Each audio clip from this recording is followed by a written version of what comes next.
In this video, I'm going to be solving two vector questions from a preliminary HSC or Year 11 Engineering Studies mid-course review, or a half-yearly, or the test that we take after about 7 or 8 weeks of the course.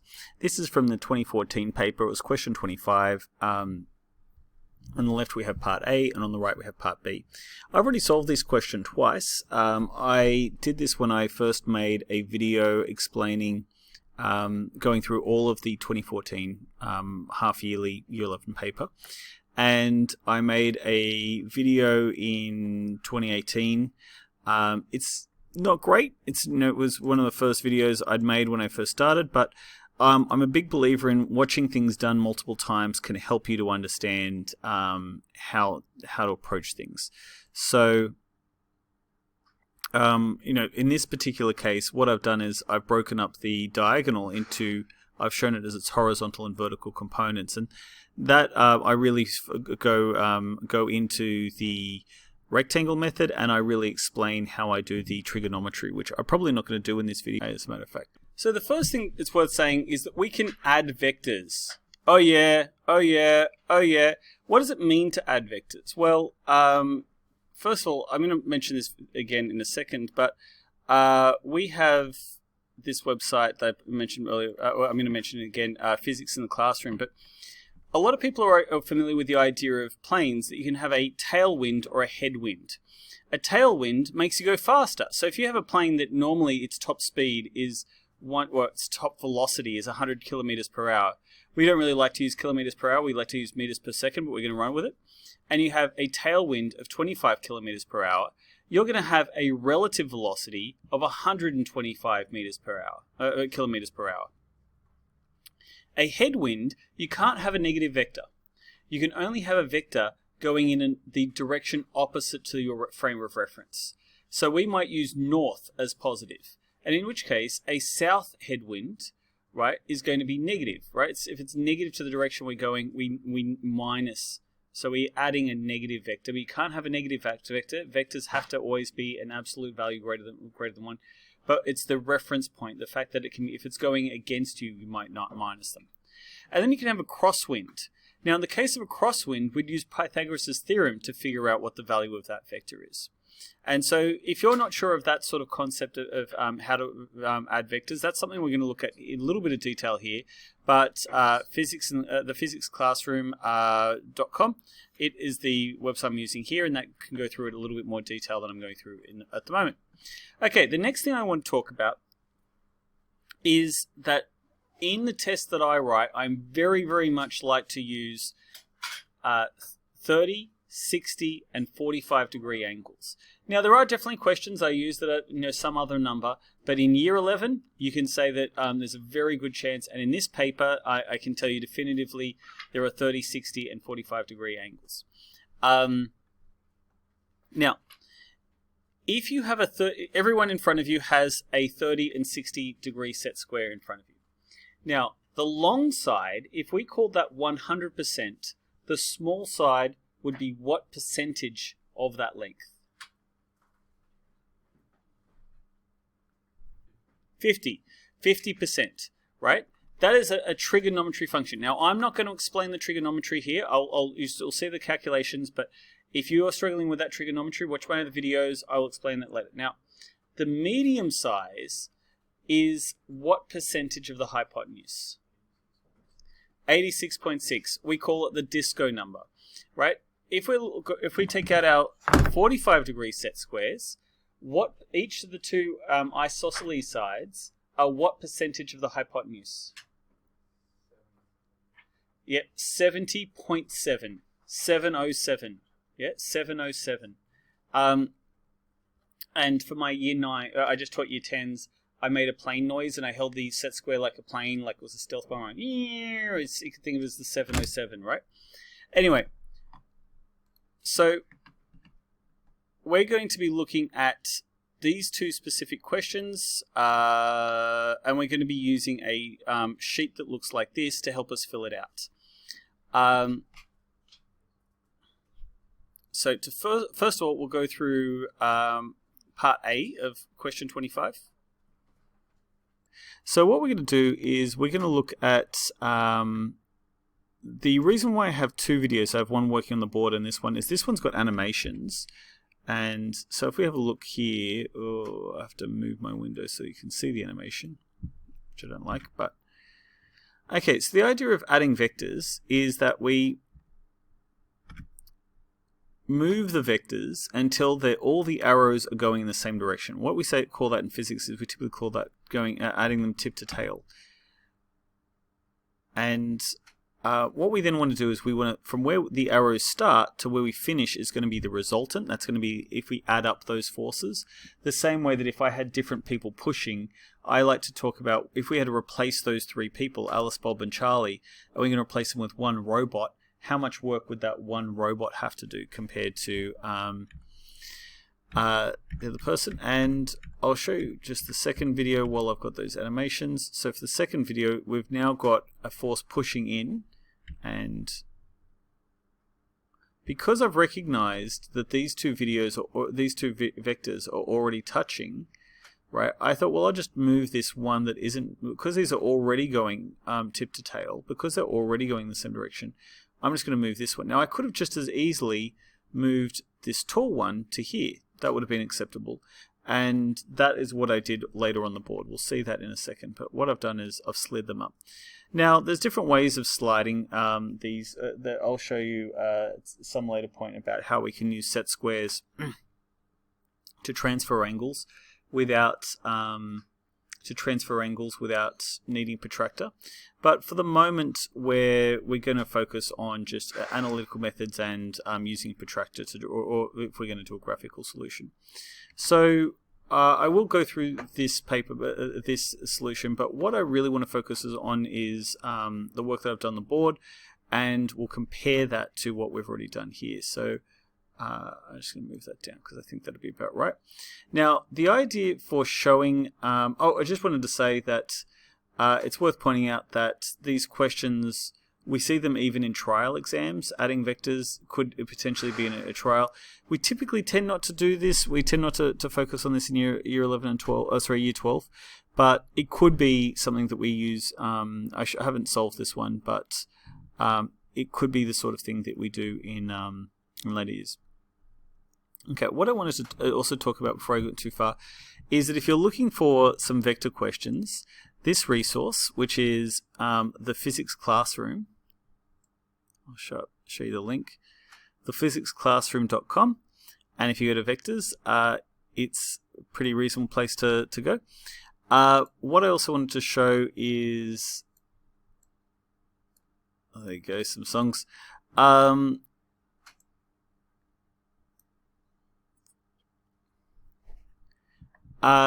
So this video from Valerie Weber is how this video from Valerie Weber is what gave me the inspiration to use animations to show how we can add vectors. So she's going from each vector one at a time, drawing the vector in the direction and to a scale. So that means that for each newton it represents 1 millimeter or some scale. So maybe for each newton it represents 2 millimeters for something. And then goes through some examples. And I thought that video was worth referencing. And there's another video, Mr. B-Dubs. You can have a look at his video as well. So I just wanted to shout out to some influences on how I want to approach it, and just sometimes seeing other people's perspectives can be useful. So with that said, we're now going to look at how I have solved these questions. I'll just move this window down a little bit. So I have shown 3 different solutions, maybe 4 different solutions on the board here. So the first solution we can see is we just have a graphical method where I've just drawn a line that's 200 millimeters at 45 degrees, and then horizontally I've drawn a line at 150 degrees, and then I've drawn a line down vertically at 75 degrees. And if I measure from where I start to where I finish, that will give me the resultant. Now, in this course, we tend not to be as focused on the resultant as, say, physics is, and we're much more interested in something called the equilibrium. The equilibrium is the force that would be needed to maintain equilibrium. That's not what this question asked, so we're not going to focus on it too much, but just can be worthwhile mentioning. It's something that's definitely in the textbook that Copeland mentions. So, what we're going to look at instead is we're going to refer to this diagram here that shows our force case. And I've labeled these A, B, and C. Now, one method we can use is we can use a table. So I can say, well, what is the vertical and horizontal component of each of these? Now, I have done that just fairly quickly. So I've said here, this is the trigonometry for finding that side of the triangle, right? So this is opposite side is 200 sine theta, and the adjacent side is 200 cos theta, which brings me to this. So in our four-stage step, what we can do is, first thing we need to do is we need to break up the diagonals. If we're going to use an analytical solution, if we're going to solve it mathematically rather than graphically, first thing we need to do is we need to find the horizontal and vertical components. So we do this finding, so f sine theta gives us opposite, and f cos theta gives us the adjacent. Now you can see down the bottom, I have some known values that I use a lot, which is the I know that if I have 45 degrees, both of the two shorter sides will be 70% or 70.0 or 0.707 times the hypotenuse. For sine 30, the short side is exactly half the long side, the hypotenuse. And then for sine 60, we have the disco number. The disco number is 86.6%.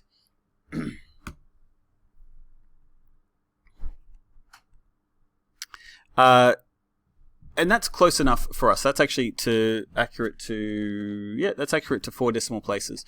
So that's close enough for me by a long way. I remember that because a friend of mine is born in 86, my friend Disco.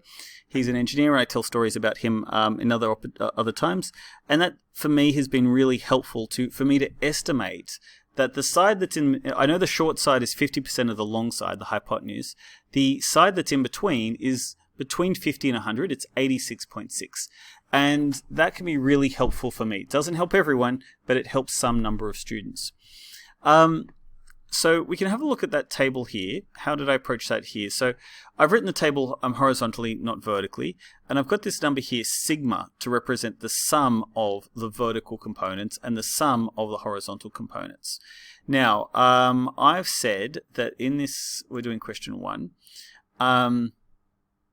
Unfortunately, the animations don't look great when we're in the second step. So I've got to move this again. Didn't think that through.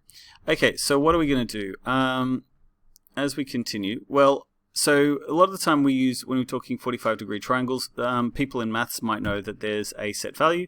We're going to find the horizontal and vertical components of A, and then we get this table. And we've said that the resultant is going to be going both up and... So why is it we're saying up? Well, we're saying we've set up as positive. So we're saying the 141 is going up and the 75 is going down. But the resultant is going to be positive. And because it's positive and we set positive as up here, we can know that that value is going to be up. So we have 66.4 up. So we know the sum of our resultants vertical is going to be up. So that's what we have there. For right, we've got 45. Oh, I wanted to address the fact that you'll notice that I've arranged them differently in this diagram to the way I solved it graphically before. And that's because they're going A, B, C this way. I like the idea that Valerie, in her video, she starts with A and then just adds on B tip to tail. And that's not how I sort of learned to do it in high school. I tried to go for whichever is fastest. But having a systematic approach where you label them A, B, and C, and you just start with A, you draw A, and then after that you draw on B, you're much less likely to get your diagram wrong by adding them not tip to tail. Another thing I always talk about is that they should, if they're going clockwise, they should all be going clockwise. If they're going anti-clockwise, they should all be going anti-clockwise. That's the same thing as saying tip to tail, but that's the same idea. Now from here, what we're going to look at is we're going to just do some Pythagoras Theorem, and then yeah, that's it for that question. So let's go back to our pitch, which is here. So we said we've got a 4-step process, and the first step of our 4-step process is to break up the diagonals. So we've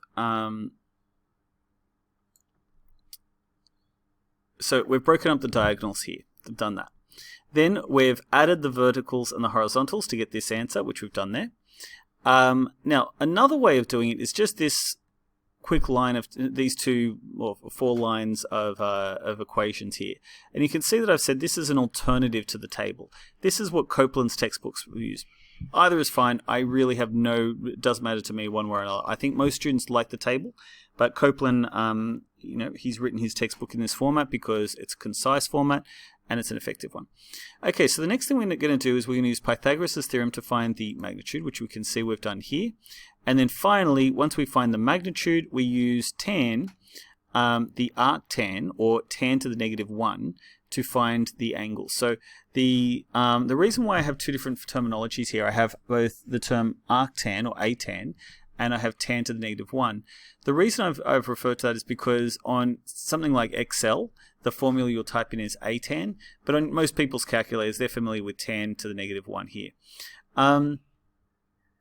And what we use, typically I want to set the value of theta as measured from the horizontal to the line. That's what I'll do. I had lots and lots of students ask me about what sort of notation we should use. Physics wants us to use this notation or absolute notation or whatever. I don't care. If you draw me a little picture, I will know exactly what you mean for the angle. So in this case, I've drawn a little picture. But if someone had written instead 87.2, I'm feeling stupid now, and I don't want to be wrong on the internet.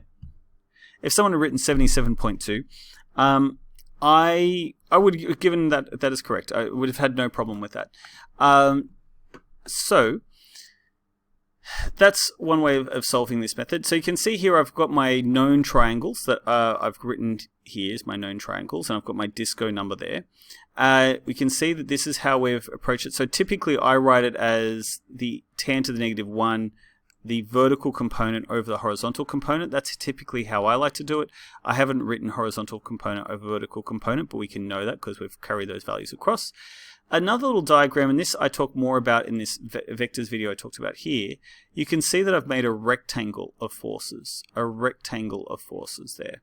And that I find can be really helpful for people to understand how we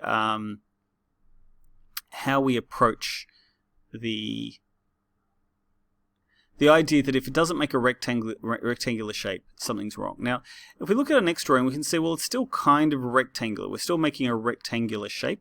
It's still the same concept. And if we look at our animation here,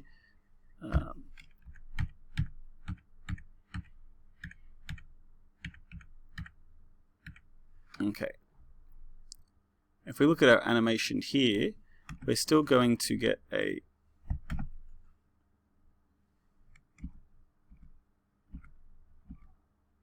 we're still getting a rectangular-ish shape.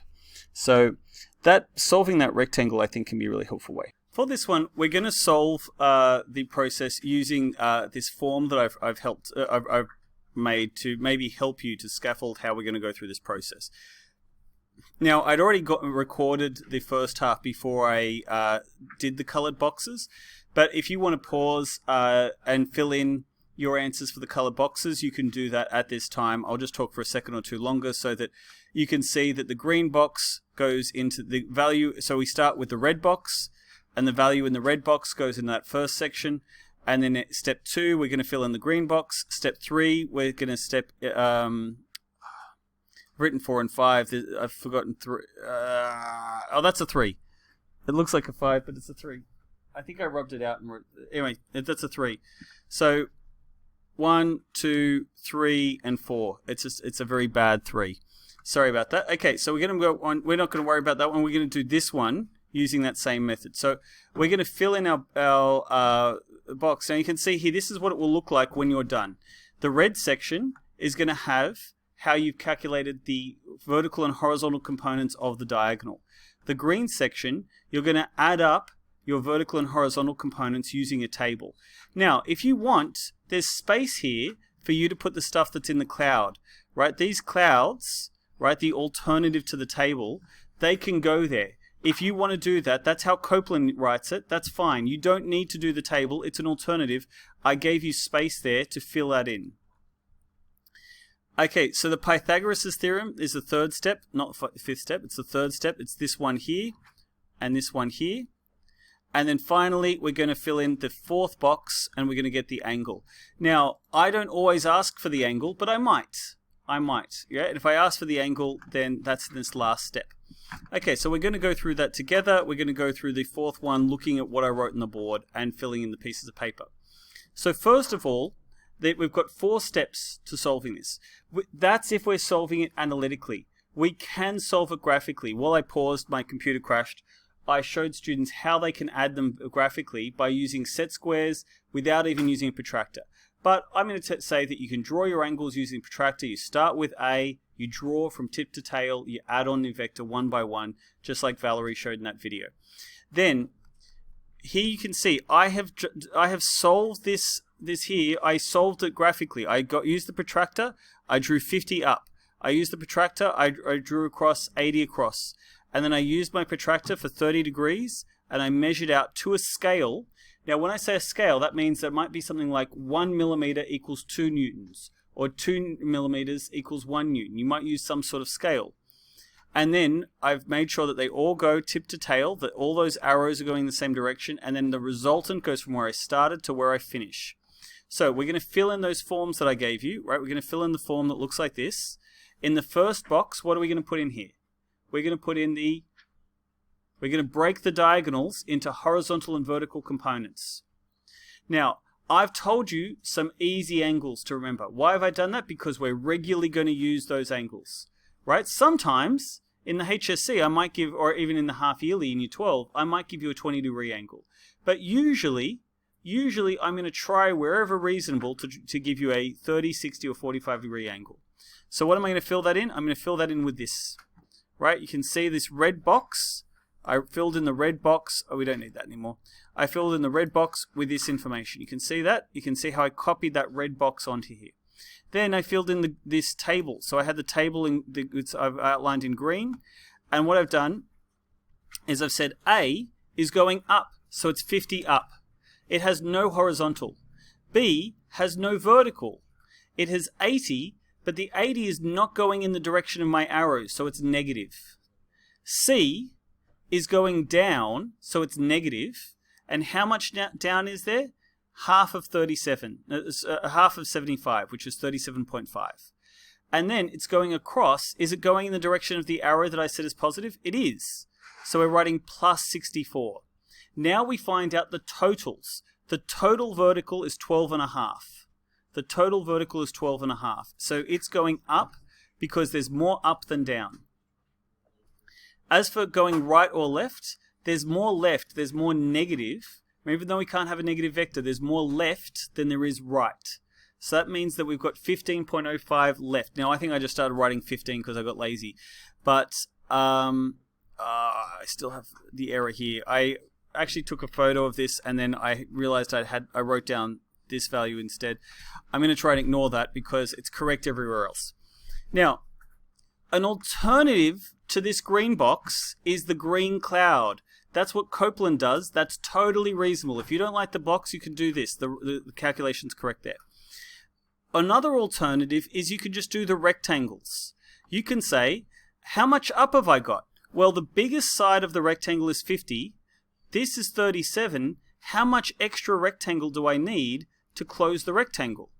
Well, it looks like I need about, vertically, I need 12 down, right? I need 12.5 down in order to close that rectangle.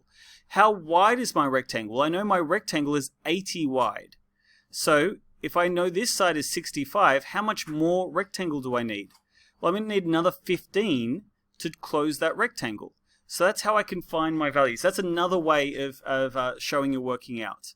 I've said this is the normal way, this is an alternative, this is a third alternative. Okay, once you've found found section 2 and you found the values, then we'll use Pythagoras Theorem to figure these out. You could just draw them. You could just draw it. That's what the whole idea of the graphical method is you could just draw it. And then, once we've found our Pythagoras Theorem, we're then going to use trigonometry to find the angle. We're going to use the tan to the power of -1 button, or the arctan, right?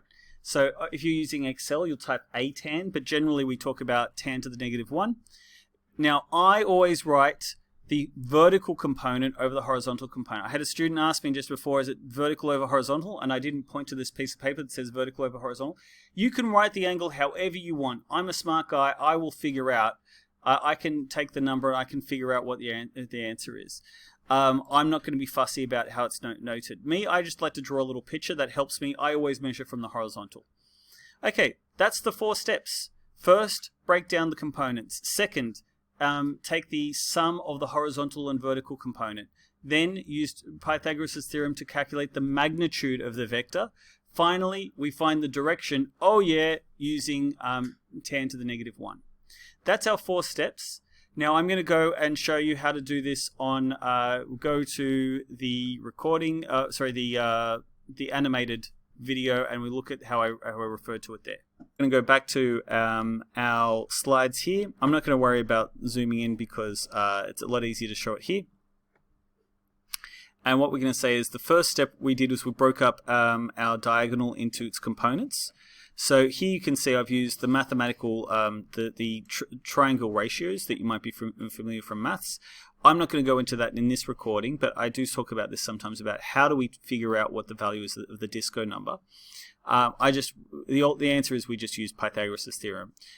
It's often easy to use a nice value like 2, or you can use a value like 100, and that's how when we use the value of 100, we get the disco number. When we use the value of 2, we get this number of exact value of the square root of 3. Moving on, so then what we do is we add the values, and we can see that because we get a negative number, that arrow should be the other way. I knew that there was something wrong. Okay, so because this value is negative, because 80 is bigger than 64, we know that we're going to get a negative number, and when we get a negative number, that means our assumption, we assume to the right is positive, it was not to the right. So if it's not to the right, it's negative. It's to the left. We then do trigonometry, and when we do trigonometry, we get this value here, and then to find the angle, what we're going to do is we're going to use, we know that tan equals opposite over adjacent. We can use the arctan function or the tan to the -1 function on your calculator, and when we do that we get a number pretty close to 40.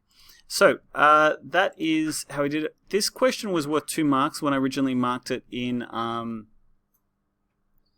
2014. No, I made it 3 marks. Okay, I didn't make this test. It was 3 marks. Anyway, the point is that these days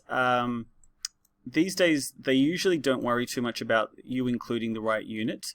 That's usually actually given on the page. The direction can definitely be worth the direction is definitely a mark's worth of effort. I would say finding the components is probably the first mark these days. The second mark is correctly identifying.